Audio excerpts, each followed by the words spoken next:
할렐루야. 예, 날씨가 갑자기 추워졌습니다. 예, 오늘 날씨가 많이 춥죠? 예, 요 며칠 계속 날씨가 안 추워서 이번 겨울은 안 춥겠구나 싶었는데 그 생각이 무섭게 갑자기 날씨가 추워졌습니다. 어찌됐든 우리 성도님들 추운 날씨 가운데 또 건강 주의하시고 또 하나님 사랑 안에서 은혜 안에서 건강한 겨울 나시기를 축복합니다. 우리는 사도 바울이 쓴 서신을 보다 보면 그 서신의 양식에 있어서 특징이 한 가지 있다라는 것을 알 수 있습니다. 그 중에 하나가 바로 서신의 서두에 감사와 찬양이 나오고 그 이어서 교회를 향한 그 수신교회를 향한 사도 바울의 기도가 나오는 것을 볼 수 있습니다. 그래서 에베소서 또한 1장을 보게 되면 사도 바울의 감사와 찬양 그리고 에베소 교회를 향한 사도 바울의 기도가 나오는 것을 볼 수 있습니다. 그런데 놀라운 사실은 오늘 본문은 에베소서 3장인데도 불구하고 사도 바울의 기도와 찬송이 다시금 나오고 있는 것을 볼 수가 있습니다. 데살로니가 전후서에서 이러한 양식을 잠시 볼 수는 있지만 다른 서신에서는 이와 같은 양식을 찾아볼 수가 없습니다. 분명 사도 바울은 아무 이유 없이 기도와 찬송을 에베소서 중간에 다시 쓰지 않았을 것입니다. 분명한 뜻이 있기에 사도 바울은 에베소서 중간에 다시금 하나님을 향한 기도와 찬양을 올려드리고 있습니다. 그렇다면 이 에베소서 중간에 쓰인 사도 바울의 기도와 찬송에는 어떠한 의미가 담겨져 있을까요? 이에 대한 답을 얻기 위해서는 우리가 이 에베소서의 구조를 먼저 이해해야 합니다. 에베소서는 크게 두 부분, 즉 전반부와 후반부로 나누어지는 것을 볼 수가 있습니다. 전반부는 1장에서 오늘 본문의 바로 앞절인 3장 13절까지 말씀입니다. 이 전반부에서는 사도 바울이 교회에 대해서 말씀하는데 이 교회가 어떠한 공동체인지 바로 교리적인 부분을 말씀하고 있습니다. 사도 바울은 우리와 앞장을 통해서 교회는 어떠한 공동체라고 말씀하고 있습니까? 첫째는 교회는 화평의 공동체라고 말씀합니다. 하나님의 화평이 함께하는 공동체, 즉 하나님과 화평케 되며 사람과 사람 사이가 화평케 되며 온 우주 만물이 화평케 되는 것이 바로 교회라 말씀하고 있습니다. 두 번째, 교회는 어떤 곳이라 말씀합니까? 하나님으로 충만한 공동체가 바로 교회라 말씀합니다. 그래서 교회를 하나님을 담는 그릇이다라고 이야기합니다. 그리고 후반부는 4장에서 마지막 장 6장까지 말씀인데 이 부분에서는 바로 이 교회, 하나님의 충만한 공동체 그리고 화평의 공동체가 어떻게 삶을 살아가야 되는지 실질적인 우리의 삶에 대해서 겉면의 말씀이 나오는 것을 볼 수가 있습니다. 그리고 이 사이, 즉 전반부와 후반부 사이에 바로 오늘 말씀, 즉 에베소 교회를 향한 사도 바울의 기도와 찬송이 다시금 나오는 것을 볼 수가 있습니다. 이 기도의 찬송의 결론부터 말씀드리자면 이러한 은혜가 있어야 우리는 앞부분, 즉 화평의 공동체이자 하나님으로 충만한 공동체인 교회를 바로 알 수 있고 또한 이와 같은 은혜가 있어야 그 교회에 지체된 우리가 후반부에 나오는 그 겉면의 말씀대로 살 수 있음을 우리에게 말씀하고 있습니다. 그렇다면 우리에게 어떠한 은혜가 있어야 한다라고 사도 바울은 기도하고 있습니까? 먼저 사도 바울은 우리를 향해서 속사람이 강건해지기를 위해서 기도하고 있음을 볼 수 있습니다.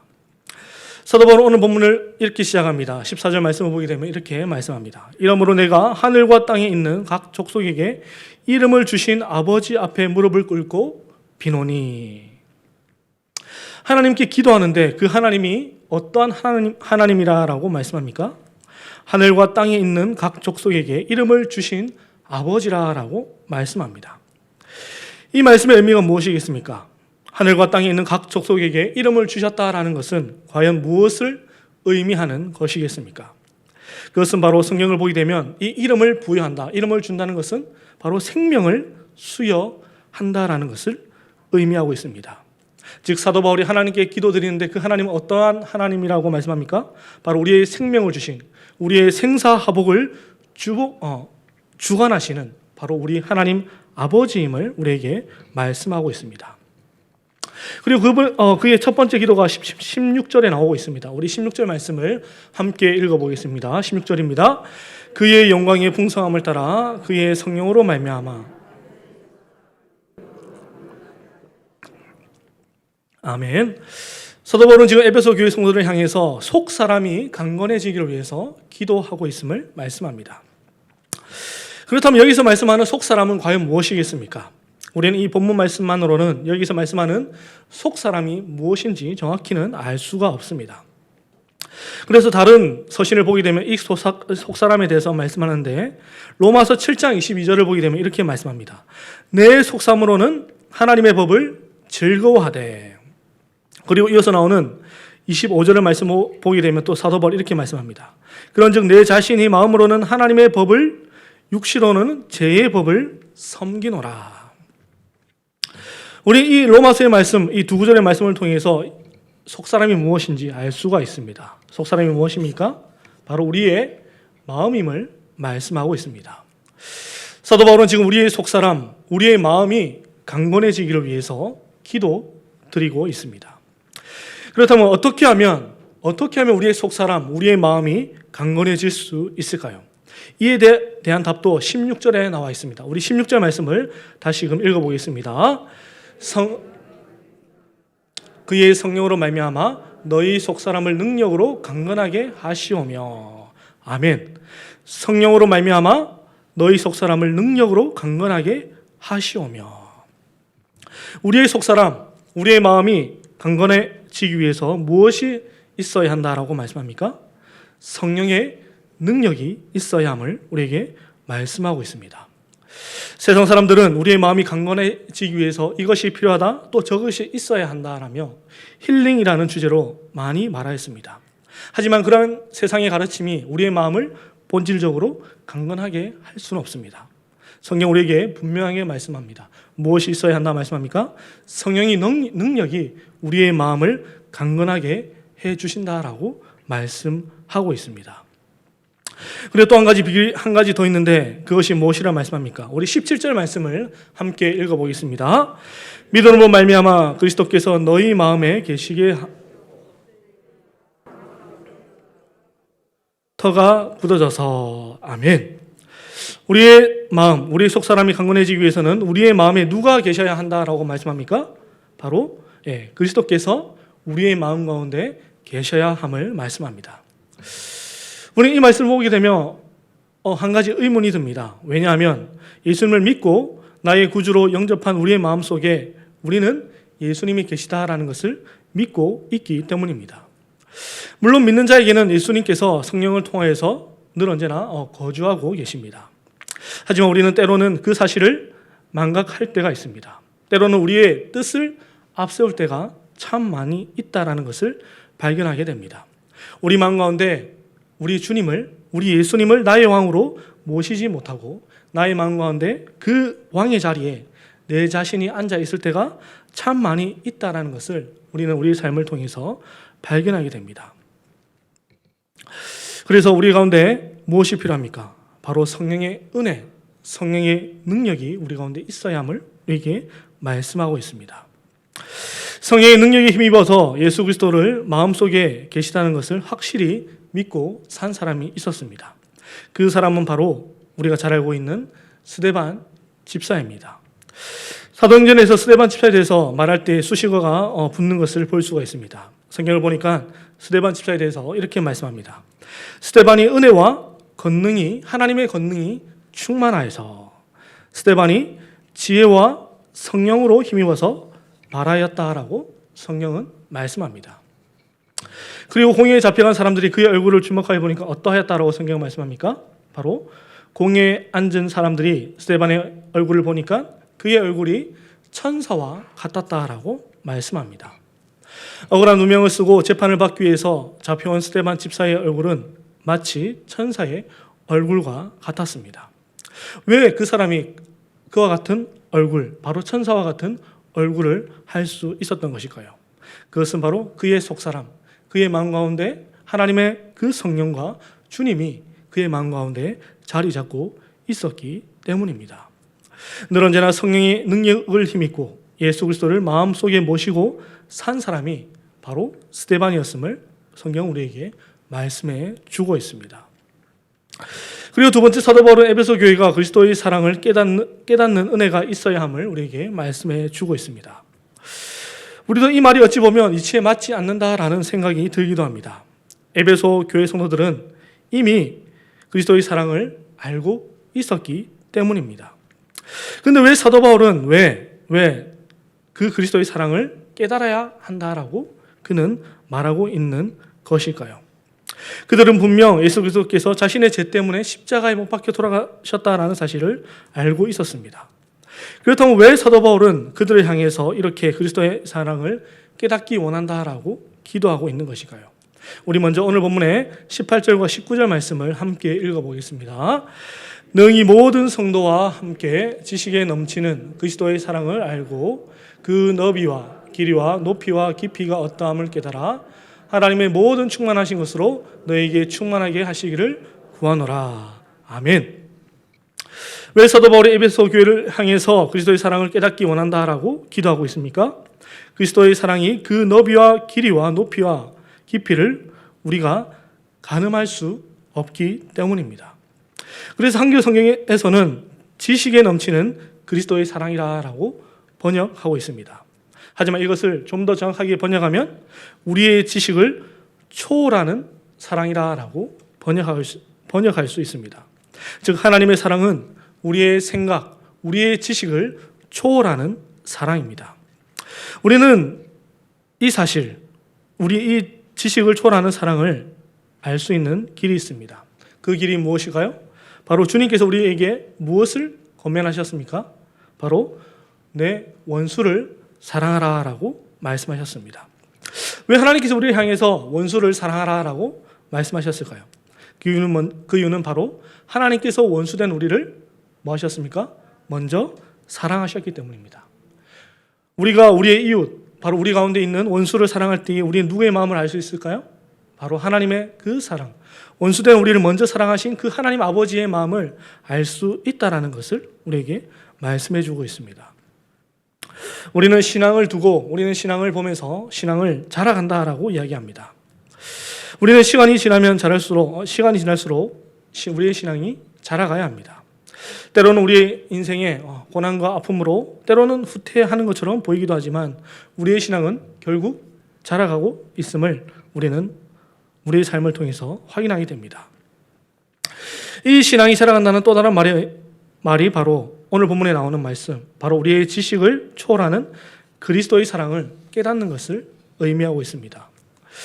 우리는 살아가는 가운데 끊임없이 우리가 얼마나 흠 많고 죄 많은 사람인지를 깨달아야 하며 또 깨닫게 됩니다. 이것 또한 사실 성령의 역사입니다. 성령께서 깨닫게 하지 않으시면 우리는 그와 같은 사실을 보지 못합니다.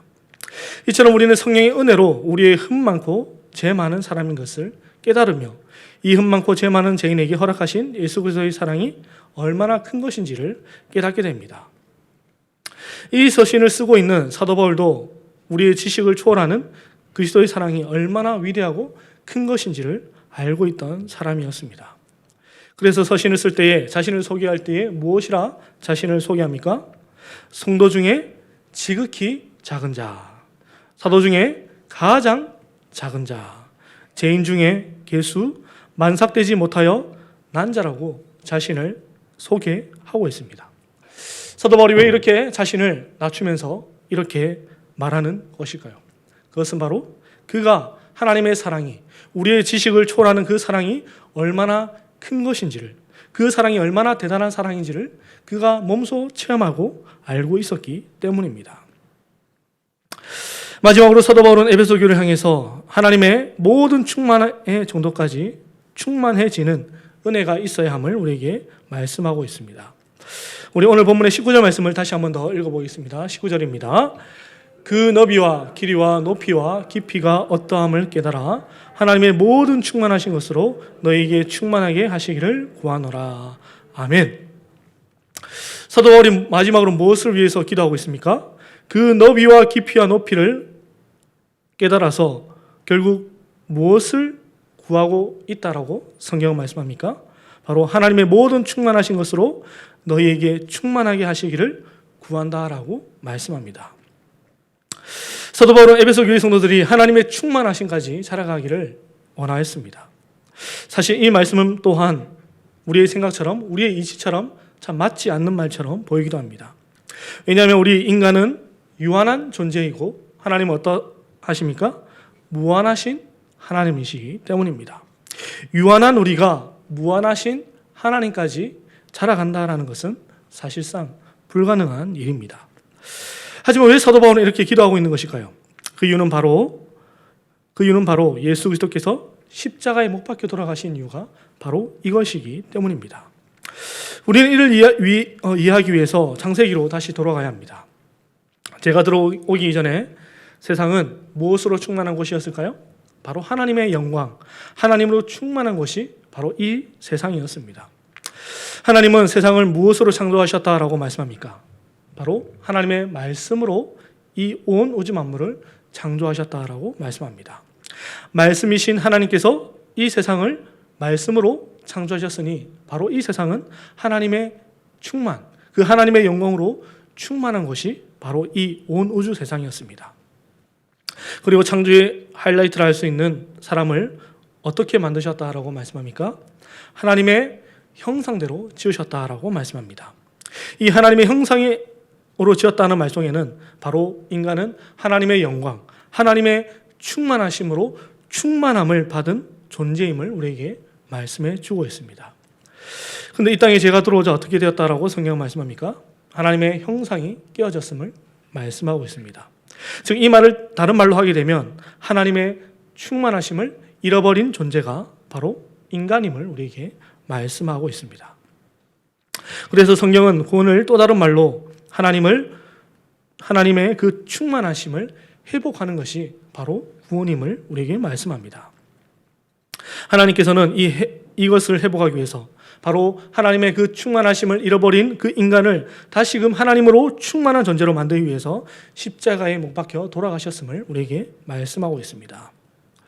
물론 이 회복의 완성, 이 하나님의 그 충만하심으로 충만케 되는 완전한 회복은 바로 예수 그리스도의 재림 이후에 이루어집니다.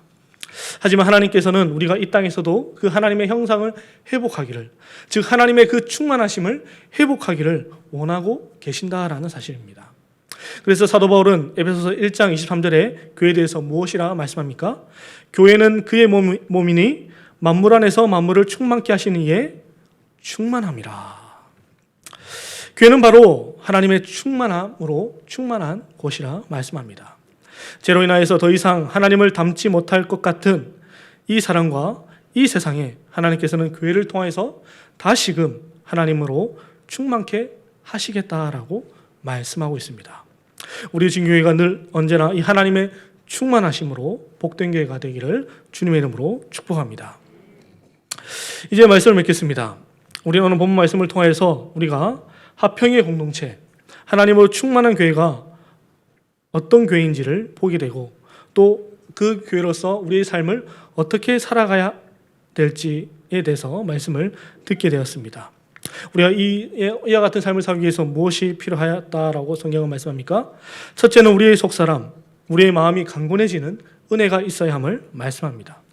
둘째는 우리의 지식을 초월하는 예수 그리스도의 사랑을 깨닫는 은혜가 있어야 함을 우리에게 말씀합니다. 그리고 마지막 세 번째, 하나님의 충만하심에까지 이르는 하나님의 은혜가 있어야 함을 우리에게 말씀하고 있습니다. 그리고 사도 바울은 오늘 본문을 마지막으로 찬양으로 마무리 짓고 있습니다. 사도 바울이 어떻게 하나님을 찬양하고 있습니까? 우리 오늘 본문의 20절과 21절 말씀을 함께 읽어보겠습니다. 우리 가운데서 역사하시는 능력대로 우리가 구하거나 생각하는 모든 것에 더 넘치도록 능히 하실 이에게 교회 안에서와 그리스도 예수 안에서 영광이 되도록 영원 무궁하기를 원하노라. 아멘. 사도 바울이 하나님을 무엇이라 하며 찬양하고 있습니까? 사도 바울은 먼저 하나님이 어떤 분이신지 정확하게 알고 있었음을 우리에게 말씀합니다. 20절에 사도 바울이 하나님을 어떻게 고백하고 있습니까? 우리 가운데 역사하시는 능력대로 우리가 구하거나 생각하는 모든 것에 더 넘치도록 능히 하시리라라고 말씀하고 있습니다. 사도 바울은 이것을 머리가 아닌 그의 체험으로 알고 있었던 사람이었습니다. 사도 바울은 하나님이 우리가 구하거나 생각하는 모든 것에 더 넘치도록 능히 하실이라는 것을 분명하게 알고 있었습니다. 이처럼 우리가 믿는 하나님은 우리에게 구하거나 생각하는 모든 것에 더 넘치도록 능히 부어 주실 하나님을 우리는 믿고 의지하며 나아가고 있습니다. 우리가 오늘 본문 보았던 에베소서는 사실 사도 바울이 어디서 쓴 서신이라고 우리가 알고 있습니까? 바로 옥에서 쓴 옥중 서신이라는 것을 우리가 잘 알고 있습니다. 여러분, 사도 바울이 옥에 갇혔다는 것, 그들의 에베소 교회의 영적 아버지였던 사도 바울이 옥에 갇혔다는 것은 에베소 교회에 있어서 큰 위기로 다가왔습니다. 하지만 그 가운데 사도 바울은 이 위기를 어떻게 극복하기를 원하고 있습니까? 바로 이 오늘의 기도를 통하여서 보듯이 바로 하나님의 은혜 가운데 하나님의 은혜로 이 모든 위기가 극복될 것을 그는 고백하고 있습니다. 우리가 살아가는 동안 또 우리가 지금 현재 맞이하고 있는 코로나 또한 많은 위기로 찾아오고 있습니다. 하지만 우리가 이 가운데 우리가 구할 것이 무엇이라 오늘 사도 바울이 말씀합니까? 바로 하나님의 은혜만을 구할 것을 우리에게 말씀하고 있습니다. 올해 한 해가 저물어가고 또 새 한 해가 시작되려고 하고 있습니다. 2022년 한 해는 하나님의 은혜로 시작하고 또 하나님의 은혜였다고 고백할 수 있는 귀한 한 해가 되기를, 귀한 복된 우리의 삶이 되기를 주님의 이름으로 축복합니다. 기도하시겠습니다.